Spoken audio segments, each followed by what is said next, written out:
하나님의 말씀은 요한계시록 2장 12절에서 17절 말씀입니다. 은혜 받으실 하나님의 말씀은 요한계시록 2장 12절에서 17절 말씀, 이 말씀을 교독합니다. 제가 먼저 12절 봉독해 드립니다. 버가모 교회의 사자에게 편지하라. 좌우에 날선검을 가지신 이가 이르시되 내가 어디서 사는지를 내가 아노. 거기는 사탄의 권자가 있는데 내가 내 이름을 굳게 잡아서 내 충성된 증인 안디바가 너희 가운데 곧 사탄이 사는 곳에서 죽임을 당할 때에도 나를 믿는 믿음을 저버리지 아니하였도다. 그러나 내게 두어 가지 책망할 것이 있나니 거기 내게 발람의 교훈을 지키는 자들이 있도다. 발람이 발락을 가르쳐 이스라엘 자손 앞에 걸림돌을 놓아 우상의 제물을 먹게 하였고 또 행음하게 하였느니라. 이와 같이 내게도 니골라 당의 교훈을 지키는 자들이 있도다. 그러므로 회개하라. 그리하지 아니하면 내가 내게 속히 가서 내 입의 검으로 그들과 싸우리라. 이 있는 자는 성령이 교회들에게 하시는 말씀을 들을지어다.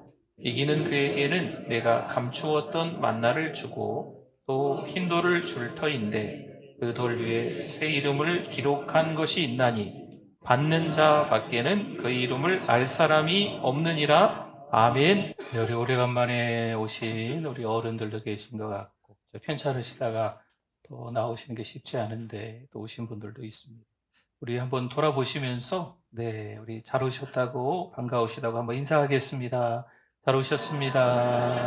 은혜 많이 받으세요. 건강하세요. 오늘 막 0도로 막 떨어지고 지금은 좀 더운 것 같기도 하고 그렇죠? 날씨가 그냥 왔다리 갔다리 해서 산불도 지금 다 지나가지가 안 됐죠? 마무리가 되는 것 같긴 한데 위에서 또 기도해 주시고 오늘 기도하시는 권사님도 기도해 주셨지만 이런 일들이 세계 여러 나라에서 많이 좀 일어나서 우리나라는 아닌 줄 알았더니 우리나라도 그런 일이 좀 있고 너무 많은 사상자들이 좀 있습니다. 기도해 주시면 좋을 것 같습니다. 우리가 지금 몇 주 전서부터 주님이 원하신다는 시리즈로 지금 7번의 말씀을 소아시아 7교회랑 연결해서 나누려고 합니다. 그래서 에베소 교회, 서문화 교회, 오늘은 버가모 교회. 소아시아 7교회를 다 혹시 아십니까? 소아시아는 이제 튀르키예 땅의 남서쪽 이 아래쪽에 지금이 이즈미르라고 하나요? 그 밑에 지역에 소아시아 교회들이 모여 있습니다. 에베소, 서머나, 버가모, 두아디아, 사데, 빌라델비아, 또 하나는 라오디게아. 이렇게 7교회가 있습니다. 7교회에 대한 말씀으로 7차례 말씀을 나누려고 하는데 오늘은 세 번째 주간 주님이 원하시는 제목이 뭘까요? 거룩함. 주님이 원하시는 거룩함은 뭘까? 같이 은혜를 나누려고 합니다. 성도 여러분, 혹시 이런 기도를 들어보셨을까요? 주님, 오늘은 눈을 여시는 대신 저 사람들의 눈을 감겨주세요. 이 기도는 냉전 시대에 공산국가에 몰래 성경을 들여보내던 한 선교사의 기도입니다. 브라더 앤드류라고 네덜란드 선교사시고요. 2, 3년 전에 소천하신 것 같아요. 92세인가 4세로. 최근까지 사시다가 소천하신 유명한 선교사님입니다. 그의 별명이 있어요. 하나님의 밀수꾼이라고 합니다. 그렇게 붙은 이유가 있습니다. 어느 날 차량에 성경을 가득 실은 채 국경을 넘다가 공산당 병사들에게 붙잡혀 검문을 받게 됩니다. 이 발각되면 성경도 다 빼앗기고요. 그리고 그 선교사님도 죽을 수밖에 없는 위험천만한 상황, 그 위기에 직면했습니다. 그때 담담히 하나님 앞에 이 선교사님이 기도했던 내용이었어요. 주님, 예수님이 맹인의 눈을 여셨듯이 이제는 오늘 병사들의 눈을 감겨주세요. 라고 기도하게 됩니다. 놀랍게도 병사들은 트렁크조차 열어보지 않고 그냥 통과시켰습니다. 훗날 이 선교사님이 그때의 위험천만한 상황에 대해서 이렇게 고백합니다. 그들이 내 차를 보기는 했지만 거기에는 하나님이 숨겨놓으신 하나님의 거룩한 사명이 담겨 있었습니다. 성도 여러분, 그렇다면 우리에게 한번 여쭤보고 싶습니다. 거룩함이란 무엇일까요? 단정한 외모에서 풍겨 나오는 게 거룩함일까요? 아니면 할렐루야 이런 얘기를 많이 한다고 거룩함일까요? 조용한 성품의 사람을 보면 거룩한 사람이라고 말할 수 있을까요? 그렇지 않습니다. 거룩함은 세상 속에서 하나님께 속한 사람으로 살아가는 것, 삶을 통해서 그 결과가 드러나는 거죠. 진리를 붙들며 죄와 타협하지 않고 살아가는 삶, 그것이 바로 주님이 원하시는 거룩한 삶인 줄 믿습니다. 레위기 20장 26절의 말씀에요. 너희는 나에게 거룩할지어다. 이는 나 여호와가 거룩하고 내가 또 너희를 나의 소유로 삼으려고 너희를 만민 중에서 어떻게 하셨다고요? 구별하였음이니라. 아멘. 거룩함은 우리의 노력 이전에 하나님께서 먼저 우리를 불러내셨어요. 그리고 우리를 만들어 가시는 거죠. 그런 은혜의 결과가 바로 거룩함인 겁니다. 그래서 이렇게 말할 수 있어요. 거룩은 선택이 아니라 하나님과 함께 걸어가는 과정 가운데서 그저 풍겨 나오는 향기다 라고 말할 수 있는 거죠. 오늘 말씀을 통해서 그 거룩함을 주님 앞에서 지켜간 교회, 그리고 그렇지 못한 교회의 모습을 함께 보려고 합니다. 우리 역시 어떤 모습으로 주님이 원하시는 거룩함을 지켜야 하나, 오늘 말씀 가운데서 한번 찾아보도록 하겠습니다. 먼저 13절 말씀에 보면요. 우리 본문은 다 읽었으니까 우리 노란색 부분만 한번 더 볼게요. 내가 내 이름을 굳게 잡아서 믿음을 저버리지 아니하였도다. 아멘. 여기서 굳게 잡다라는 표현은요. 뭔가를 꽉 쥐는 건데 이거는 원래의 의미가 있어요. 원래 의미는 뭐냐면 생명을 걸고 굳게 잡다. 이런 단어예요. 생명을 걸고서라도 내가 굳게 잡겠다. 이런 의미가 그 가운데 있는 겁니다. 버가모는요, 우상 숭배가 아주 심한 도시입니다. 사람들은 그곳을 오늘 성경에 보니까 사탄의 권자 이렇게 얘기하잖아요. 권자라는 건 다스린다는 거예요. 사탄이 다스리는 곳이다. 어디 가요? 버가모라는 지역이 말입니다. 여러분, 거기서 믿음을 지킨다는 건 쉽지 않겠죠? 정말 거기서 믿음을 지킨다는 건 놀라운 일입니다. 특히 교회 전승에 따르면요, 당시 버가모 교회의 지도자는 안디바였다고 해요. 성경에 나오진 않습니다. 교회 전승에 따르면 안디바가 교회의 지도자였는데 황제에게 절하라는 명령을 거부한 거죠. 그래서 새로 만든 형틀 속에 갇혀 불에 타는 고통 가운데서도 끝까지 예수님 부인하지 않게 됩니다. 그의 믿음은 흔들림 없이 진리 위에 굳게 서 있었던 사람입니다. 주님도 말씀하시네요. 요한복음 17장 17절에 보니까 그들을 진리로 거룩하게 하옵소서. 아버지의 말씀은 진리니이다. 아멘. 진리 안에 거할 때, 여기서 말하는 진리는 하나님의 말씀이에요. 성경 말씀, 하나님이 우리에게 주시는 구약과 신약의 이 하나님의 말씀이 진리인 겁니다. 진리 안에 거할 때 뭘 지킬 수 있다고요? 거룩함을 지킬 수 있는 거죠. 믿음을 지킬 수 있는 겁니다. 시편 119편 11절에도 말씀해요. 내가 주께 범죄하지 아니하려 하여 주의 말씀을 내 마음에 두었나이다. 아멘. 성도 여러분, 요즘 우리는 무엇을 붙잡고 살아가고 있을까요? 생명을 걸고 꽉 붙잡고 있는 거, 굳게 붙잡고 있는 거. 이번 한 주간 내내, 아니 한 달 동안 줄곧 그 생각만 했지요? 뭐 생각하셨어요? 아주 골똘하게 집중하면서 그 생각에서 헤어나오지 못하셨지요? 뭐였습니까? 주님의 이름을 굳게 붙드셨나요? 아니면 이 세상의 풍랑에, 세상의 가치에, 세상의 잡음, 세상의 유혹 때문에 우리의 마음이 자꾸 갈대처럼 흔들리셨습니까? 우리도 모르게 그렇게 흔들릴 때가 있어요. 저는 안 흔들리겠습니까? 여러분, 교회를 열심히 나오셔도 왜 안 흔들리겠어요? 저도 여러분들도 세상의 잡음으로 인해서 귀가 아플 정도의 내 마음에 주님이 계신데도 참 혼란스러워할 때가 왜 없겠어요? 그러나 그때에도 주님은요, 우리를 여전히 기다리십니다. 에이, 그럴 줄 알았어.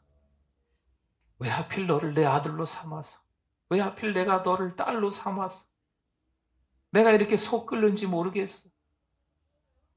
우리가 세상 소리에, 세상의 잡음에 흔들릴 때 하나님이 이렇게 우리를 외면하실까요? 그렇지 않으십니다. 하나님은 여전히 두 팔 벌려 우리를 안아주시려고 기다리시는 분인 줄 믿습니다. 존 스토트 목사님이 그런 말씀을 하네요. 거룩함은 진리 위에 세워질 때에만 온전해질 수 있다. 진리가 무너지면 거룩함은 그저 겉모습만 남는다. 이렇게 이야기를 하셨네요. 여러분, 거룩은요, 진리랑 만나야 돼요. 거룩하다라고 하는 것은 하나님의 말씀과 만나야 돼요. 소매를 걷어붙이고 열정을 다해서 뭔가 섬기고 봉사하는데 진리랑 만나지 않는다. 예배를 통해서 은혜 받지 못한다. 말은 청산유수처럼 떠들어대는데 그의 삶은 하나님의 말씀과 전혀 상관없는 삶을 살아간다? 그러면 이건 시간이 가면 갈수록 이거는요, 외식이에요, 외식. 시간이 가면 갈수록 오히려 어떤 리더가 될 수도 있겠죠. 익숙한 습관 때문에 앞장서 나갈 수 있겠지만 이 사람은 골칫덩어리가 되는 거예요. 그러면 우리는 어떻게 다시 주님이 기뻐하시는 거룩함으로 나아갈 수 있을까요? 14절, 15절에 보니까 노란색 부분만 보면 발람의 교훈을 지키는 자들이 있도다. 15절에는 니골라당의 교훈을 지키는 자들이 있도다. 아멘. 뭔가 이게 똑같은 말이 반복이 되지요. 발람 그리고 니골라당의 교훈이 있다고 이렇게 똑같은 말이 반복이 됩니다. 여러분, 여기서 말하는 이 교훈이라는 의미는요, 단순한 가르침을 넘어서 삶 전체의 방향을 결정짓는 지속적인 영향력을 말합니다. 그럼 발람의 교훈과 니골라당의 교훈을 잘못 받아들이면 삶 전체가 다 뒤집어지는 거죠. 큰일 나는 거예요. 발람은 이스라엘 백성을 유혹해 우상에게 절하고 음행하게 만듭니다. 니골라당은요, 은혜가 있으니 육체의 죄는 괜찮다라고 주장하는 자들이에요. 이 두 교훈은 모두 죄를 가볍게 여기게 만들었고 결국 교회 안에 내부적인 타협을 일으켜 거룩함을 무너뜨리게 됩니다. 이처럼 버가모 교회는요, 엄청난 외부의 핍박, 로마 이 강대국의 핍박, 황제 숭배하라는 이 핍박은 온몸을 다 맞서 싸우면서 견디는 것처럼 보이지만 내부에서 발람의 교훈과 니골라당의 교훈은 타협을 하며 어느 정도 받아들이고 있는 어처구니 없는 모습입니다. 여러분, 이건 죄를 받아들이는 거예요. 성도 여러분, 혹시 우리 안에도 그런 작은 타협이 자리 잡고 있지는 않습니까? 이 정도는 괜찮아. 뭐 뉴스에 보니까 어디 인터넷에 떠도는 얘기 보니까 어디 교회 어떤 목사님이 어떤 교회 어떤 신실한 주의 일꾼들이 이런 일까지 했다던데 나는 이 정도는 괜찮아. 누구보다는 낫지, 더 낫지 내가. 라고 하면서 작은 타협을 그 작은 죄라고 생각하는 것들로 인해서 우리가 점점 더 거룩함이 무너져 가고 있는 거죠. 고린도후서 6장 17절은 말씀합니다. 그러므로 너희는 그들 중에서 나와서 따로 있고 부정한 것을 만지지 말라. 내가 너희를 영접하여. 아멘. 야고보서 4장 4절은 이렇게 경고합니다. 세상과 벗이 되고자 하는 자는 스스로 하나님과 원수되는 것이니라. 아멘. 너무 사소해. 너무 작은 거예요. 이 정도는 괜찮아. 이런 작은 타협도 우리를 충분히 무너뜨릴 수 있습니다. 천천히 죽여요. 마치 냄비 속에 개구리 한 마리가 있어요. 근데 서서히 물이 따뜻해지는 거죠. 어떻게 될까요? 이 개구리는 나중에 결국 죽게 됩니다. 우리의 신앙도 마찬가지입니다. 크고 무서운 유혹보다 더 무서운 게 있습니다. 아주 작고 익숙한 습관이에요. 그게 경건하고 구별되고 거룩한 습관이면 좋은데 타협인 거죠. 존 오웬이 이렇게 이야기를 합니다. 죄를 죽이지 않으면 죄가 너를 죽일 것이다. 여러분 이 말씀 기억해 놓으세요. 아주 유명한 말이에요. 죄를 죽이지 않으면 죄가 나를 죽인다는 거죠. 죄를 그냥 살려두면 그 죄가 점차 우리의 삶을 점점 갉아먹다가 죄로 인해서 내가 하나님을 멀리 떠난다는 겁니다. 그렇다면 우리는 어떻게 다시 주님이 원하시는 거룩함을 회복할 수 있을까요? 16절, 17절 말씀에 우리 읽었던 말씀이니까 노란 부분만 한번 같이 읽어주세요. 그러므로 회개하라.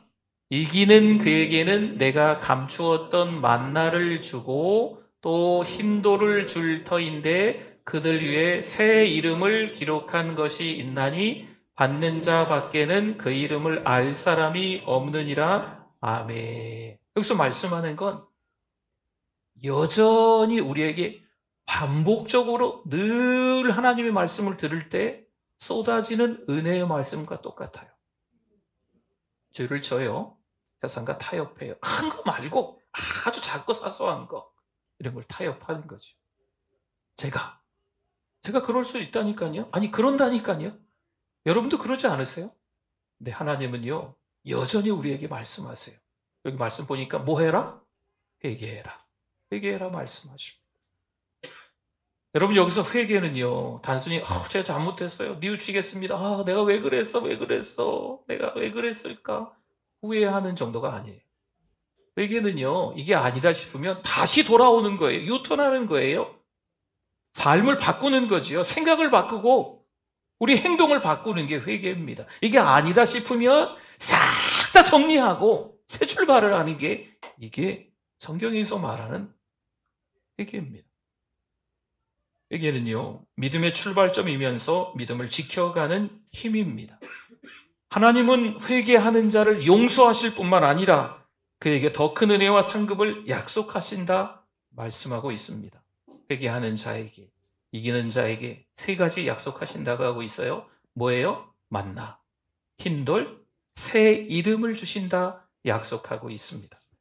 여기서 감추었던 만나는요 세상이 줄 수 없는 깊은 은혜이며 영적인 만족을 상징하는 거예요. 출애굽했던 이스라엘 백성들이 매일 누렸던 만나를 생각해 보세요. 하나님이 주시는 만족함. 그렇죠? 이 땅에서 우리가 영적 만족을 누릴 수 있다는 거죠. 그리고 당시 로마 문화에서는 배심원단이 피고가 무죄일 경우 흰 돌을,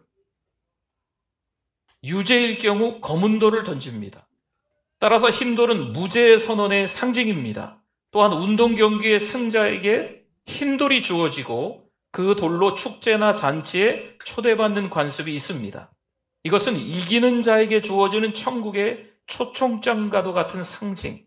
흰 돌은 그런 상징입니다. 또 새 이름은요, 하나님과의 친밀한 관계를 나타내는 거죠. 오직 하나님과 우리만이 아는 새로운 정체성을 의미하는 거예요.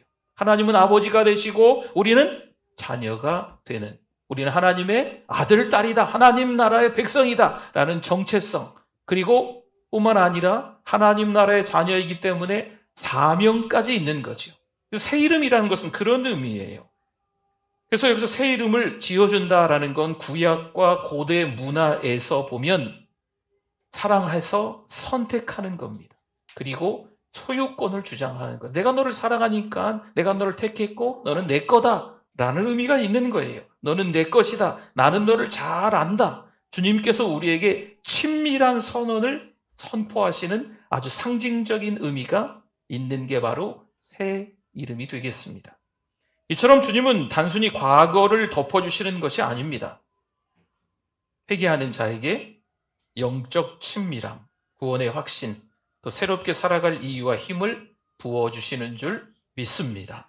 요한일서 1장 9절은요, 좀 더 정확하게 말씀하고 있지요. 같이 한번 읽어보겠습니다. 만일 우리가 우리 죄를 자백하면 그는 미쁘시고 의로우사 우리 죄를 사하시며 우리를 모든 불의에서 깨끗하게 하실 것이요. 아멘. 성도 여러분, 하나님의 용서는요, 단순히 과거를 덮어주셨다, 이거에만 머물러 있는 게 아닙니다.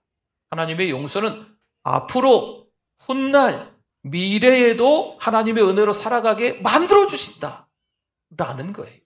하나님의 용서는 그래 옛날에 그 잘못한 거 다 내가 덮어줄게, 용서해줄게. 여기서 끝이 아니에요. 하나님의 용서는요, 새로운 용기와 새로운 힘을 주시는 줄 믿습니다. 주님이 원하시는 거룩함으로 그래서 돌아갈 수 있는 거죠. 오늘 주님의 말씀 앞에서 우리가 첫째, 진리 위에 서야 된다는 것, 둘째, 죄와 타협하면 안 된다는 거예요. 또 한 가지, 회개의 자리로 나아가야 된다는 거죠. 주님은 우리를 다시 세우실 것입니다. 여러분, 주님이 원하시는 거룩함, 우리 삶 속에 다시 회복하실 수 있기를 소망합니다. 성도 여러분, 오늘 우리는요, 버가모 교회를 향해 하신 말씀을 통해서 거룩함이란 무엇인가 한번 생각해 봤습니다. 다시 말씀드립니다. 거룩함은요, 겉만 단정히 깨끗하게 누가 봐도 거룩해 보이는 사람 같아, 이렇게 한다고 거룩한 게 아니라니까요.